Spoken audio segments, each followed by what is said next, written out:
JLo's recent documentary showcased the intimate details of her star-studded life, but various celebs have shared a different view of the star over the years. Here are the top 10 celebrities who caught Jennifer Lopez stealing. Usher was left out of an important decision once, and it led to some legal troubles for JLo. The song in question here is Get Right.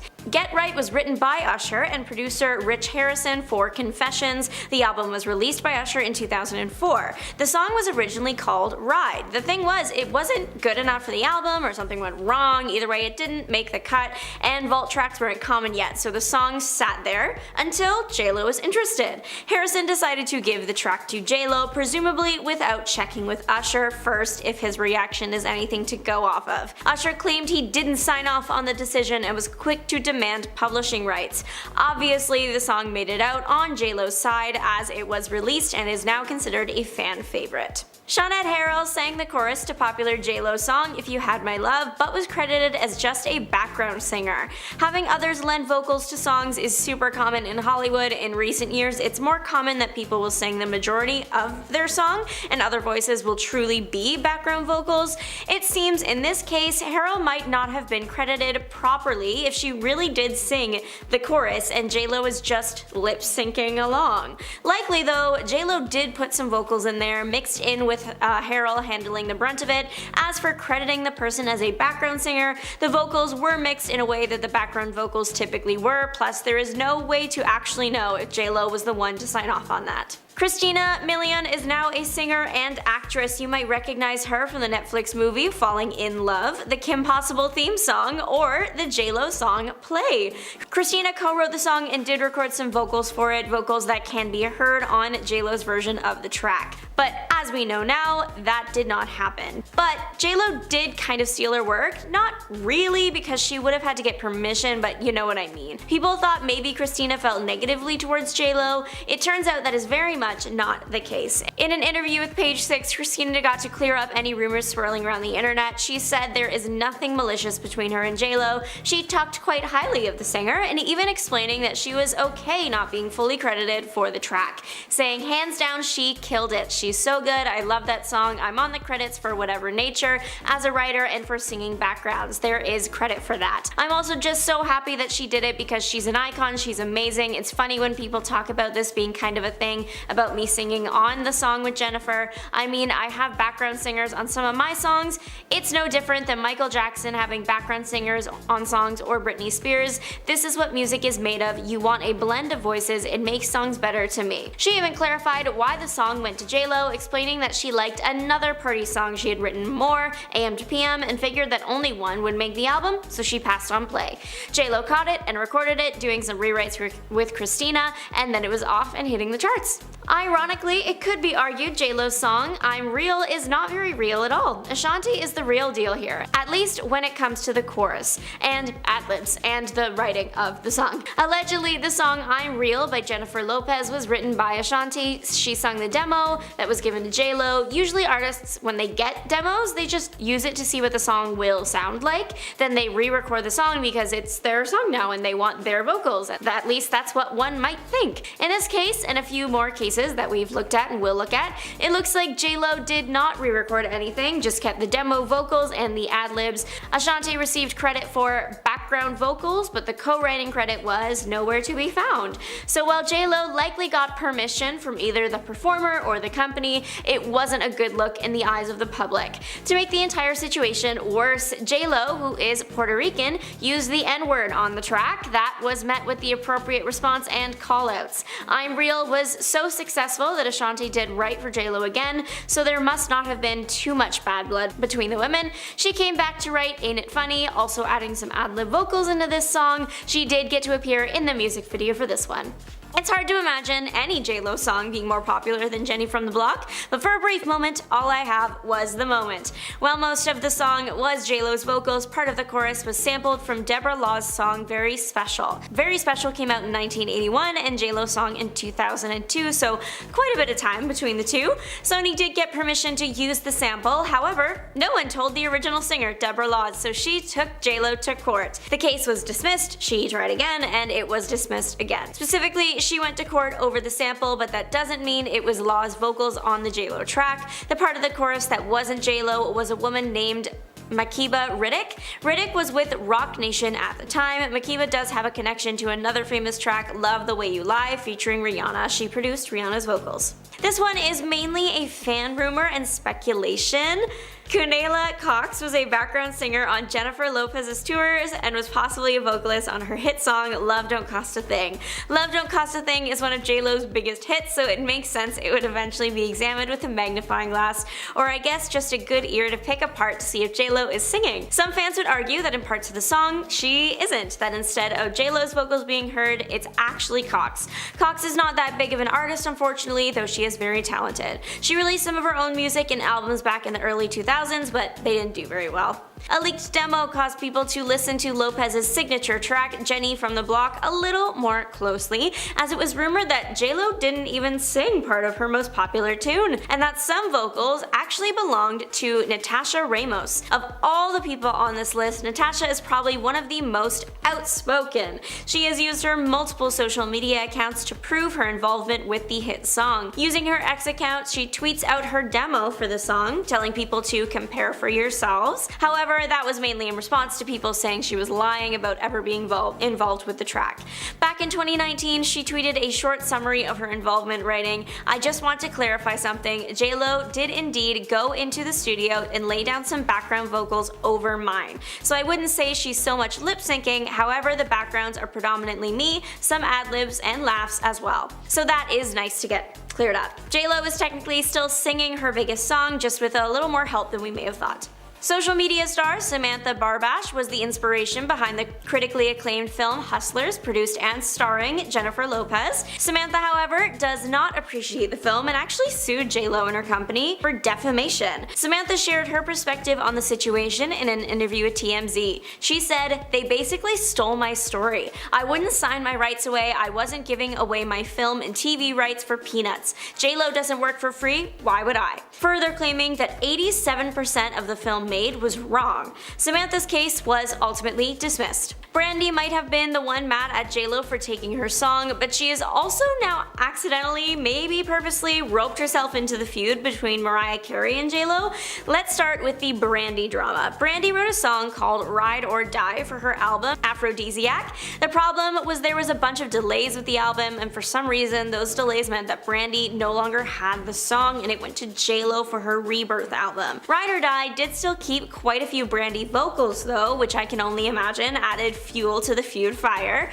How did Brandy get into the decades-long feud with Mariah and J-Lo though? Well, she posted a picture with Carey in 2017 and captioned it #SheKnowsMe, to which Carey confirmed in the comments, "I sure do." This exchange might mean nothing to the average person, but to J-Lo fans this was a declaration of war. See, back in the early 2000s when J-Lo was starting to become a major name and Mariah Carey was releasing hits left and right, Carey was on a red carpet and the topic moved to Lopez, to which Carey replied with, "I don't know her." Such a simple sentence, and yet it ignited decades-long feud, so that's what J-Lo fans believe Brandy was referencing with her hashtag caption. But that one little comment on Carey's part could not have possibly been the thing to ignite the feud. Maybe the straw that broke the camel's back, but it certainly wasn't the first thing to happen between the pair.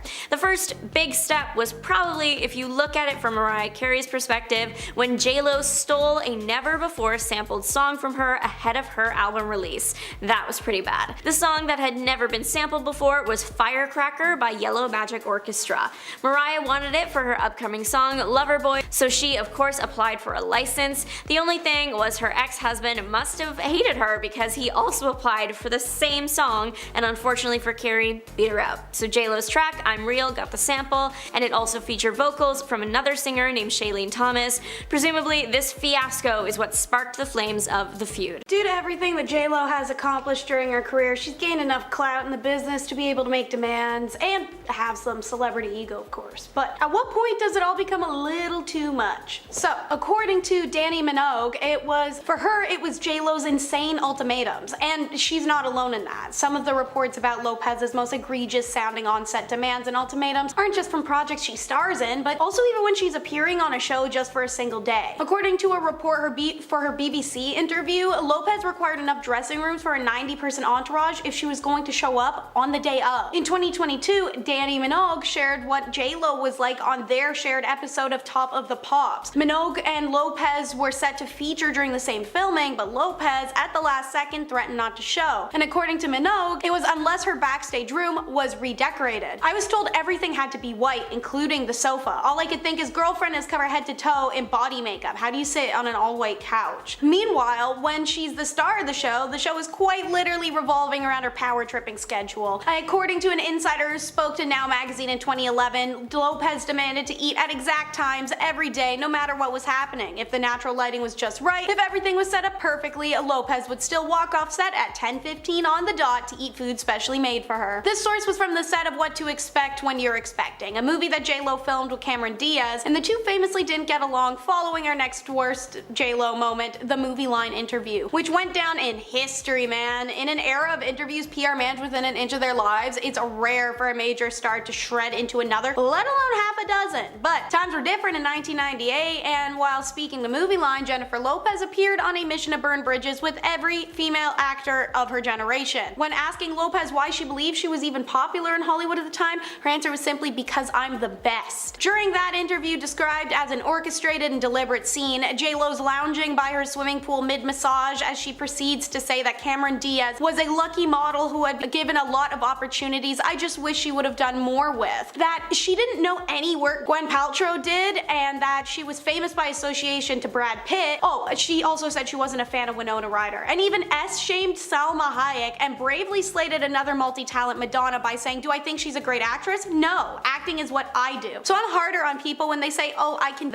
act. I'm like, hey, don't spit on my craft. Your craft, J-Lo? Bit of a stretch for someone who bit the hand who fed her. And I'm of course talking about her relationship with Rosie Perez, because J-Lo wouldn't have a career without her, yet bashes her. Perez was the choreographer at an open casting call for In Living Color in 1991. While the show's creator called J-Lo a chubby and corny looking girl during audition, Rosie saw potential in dancing, was adamant they gave J-Lo a chance. But in her autobiography, Perez recalled that soon, quote, all of the girls are coming into my office, complaining how J-Lo is manipulating wardrobe, manipulating makeup, and me, all to her advantage, Perez wrote. Adding in that when she confronts Lopez about this, she reacted like, quote, some ghetto biatch, screaming and pounding her chest. Though Lopez left In Living Color after just 2 seasons, once she made it big in Hollywood, she went right on a smear campaign on Perez, making disparaging comments about the woman. I was blindsided, Perez said. I thought we were cool. I called her up and she wouldn't pick up. And then the next time the pair run into each other, J-Lo pretends nothing ever happened. Nothing new. J-Lo likes to pretend a lot of things, like that her career wasn't built off of theft. It starts, of course, with Sony chairman Tommy Mottola and his contentious divorce from Mariah Carey. The newly Sony side J-Lo was young and pretty and very desperate, so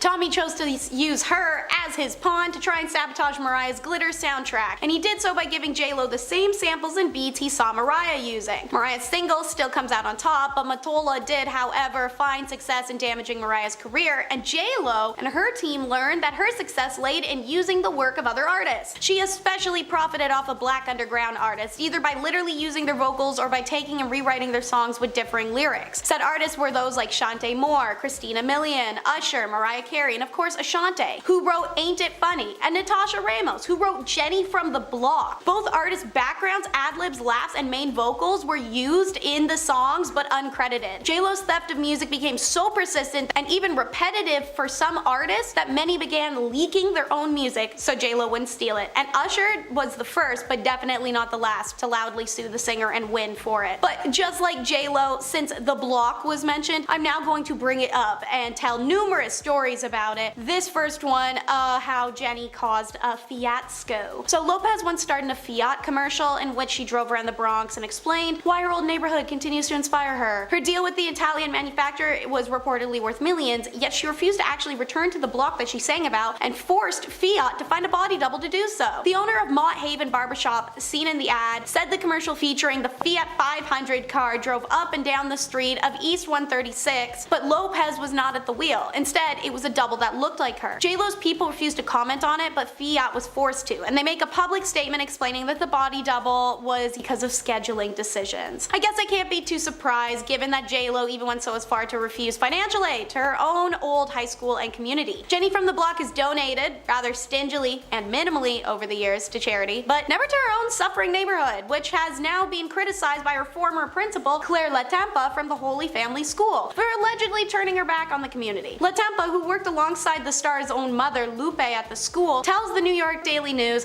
Jennifer hasn't even sent us a CD. Her mother Lupe was wonderful, a sweetie, wonderful with the kids. When Jennifer became famous, I asked Lupe if Jennifer could donate a scholarship in her name, and Lupe said, that's her money and that's it. The school board has since sent inquiries to the singer in the past, asking for potential scholarships be set up in her name for prominent music or dance students, but they've received no response. And Latempa adds that the recession hit parents hard. Many of them are single mothers. A lot have lost their job. And she said, I have one mother who worked at St. Vincent's Hospital for 25 years who's out of work. It's a hard time for families to make tuition. I keep praying she'll donate. It's hard to imagine J-Lo will donate anything though when she did something like the casino reclaim. Several TikTok users have accused Lopez of not tipping her waitstaff, but two stories in particular take the cake, or in this case, the tip. So TikTok user Penny claims that her friend, once employed at the Las Vegas Tavern, told her about serving Ben Affleck one night and he gave said friend a $10K tip for the service. But once J-Lo caught wind of the tip money, she allegedly took it back. Apparently, Affleck was so mortified that the next day he sent a bouquet and $25,000 tip to the server. In a second TikTok now deleted, a woman corroborates this story, claiming the couple's notoriously anti-tipping. Lopez tells Affleck not to tip. He doesn't tip anymore though, baby. You don't need to tell him nothing. He ain't doing it. Taking back tips is some next level behavior from a millionaire like J-Lo, but the woman also cares so little about livelihood of others, she makes her staff jump through hoops. So, a flight attendant told Star Magazine how J-Lo refused to even acknowledge him after he asked to take her drink order. Instead, she turned her head away and told her personal assistant, please tell him I'd like a Diet Coke and a lime. And in 2022, amid TikTok's storm of fans sharing negative encounters with Lopez, one user, Kayla, shared how her father worked for a driving company, but he refused to drive for J-Lo after learning her rules. Drivers can't look at her or talk to her, they can't let her luggage touch the ground, and if they even glance through the rearview mirror at her, they could be subjected to a scolding. This is believable since a woman on Quora, Emily Watford, shared her experience working in a concert arena and watching a doorman get fired for making eye contact with J-Lo. And there is rumors of a construction crew from her house who were all banned from eye contact as well. It's absolutely insane to me though how stingy J-Lo is given how much money she makes, but even worse is she has incredibly low standards for earning it as well. Like performing for dictators. According to the Human Rights Watch, Turkmenistan is one of the world's most repressive countries. So it was little surprise that J-Lo is heavily criticized when she agreed to perform for its president's 56th birthday celebrations in 2013. This man's a tyrant responsible for breaching countless human rights laws, and she declared, it was our pleasure towards the end of her set, and we wish you the very happiest of birthdays. Lopez representatives pleaded ignorance following the public backlash, one claiming in a statement that the A-lister would have turned down the invitation if she'd been aware of the president's past, as if she doesn't have access to Google. It would have been a viable excuse also if J-Lo hadn't already done similarly before. She took to the stage for an Aussie oligarch and then a Uzbek businessman's wedding for $1 million sums. And ahead of two controversial gigs in Russia, she reportedly told fans, I don't like to talk politics, to be quite honest. But she seems really okay dropping political words. You know, like when J-Lo thought everyone would let her get away with dropping a slur in her 2001 remix of I'm Real. Not only did the song have zero similarity to the original whatsoever, but the Latina singer bravely drops the N-word in the opening verse. Penned by Ja Rule, who also rapped on the record, and its producer Irv Gotti, the track quickly came under fire from Hot 97, Star, and Buckwild. The morning radio DJs implored listeners to voice their disapproval of the song, and even planned to throw rice and beans at Lopez when she took to the Rockefeller Center's outdoor plaza stage for the Today Show. Edward Hawkins told the Washington Post at the event, the singer still needs to make amends, stating when your music is geared towards suburbanites, there's a certain way you should carry yourself. Using a word like that when less than a third of her audience is African American or Latino is inappropriate. Lopez, however, never apologized for the stunt, instead insisting in a quote, for anyone to think or suggest or say that I'm racist is really absurd and hurtful to me. A statement which very obviously doesn't actually even address her usage of the word at all, let alone the true reason that people were criticizing her. So, there you have it. While she claims to be the girl next door, J-Lo is best known to be a diva behind a doorknob. But is that the real reason celebrities and everyday folks alike avoid working with this star? Well, if the foundations of your success can be attributed to the chairman of Sony Music using you to piss off his ex-wife, one could say you may not have earned your place in the industry, aka J-Lo's sabotage startup. For those out of the loop, Mariah Carey is the ex-wife of former Sony chairman Tommy Antola, and they had a contentious divorce,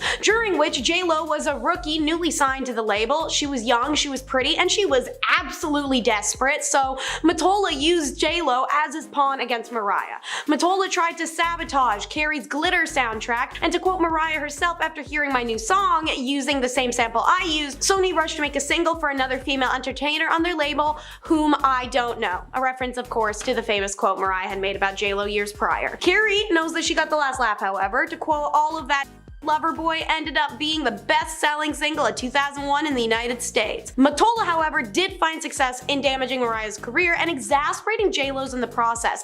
By feeding her successful samples and lyrics for her to repurpose, it worked so well that J-Lo just kept stealing from other artists. It's part of the reason she's so hated. She profited heavily off of black underground artists, either by literally using their vocals or by taking and rewriting their songs with slightly differing lyrics. Said artists were Shante Moore, Christina Milian, Usher, Mariah Carey, and of course Ashante, the biggest victim of J-Lo's music theft. She stole from all of those artists and more, and sometimes not even just once. Her history of profiting off of black artists and music is well known and extremely problematic. In fact, it got so bad, artists would start leaking their own music so J-Lo couldn't steal it. No artist wants to work with someone who can only be titled an artist themselves because they steal from others, especially if they're massively egotistical about it. Because J-Lo in her mind is a mastercraft. She's the world's best dancer. She's the world's best actress and singer and performer.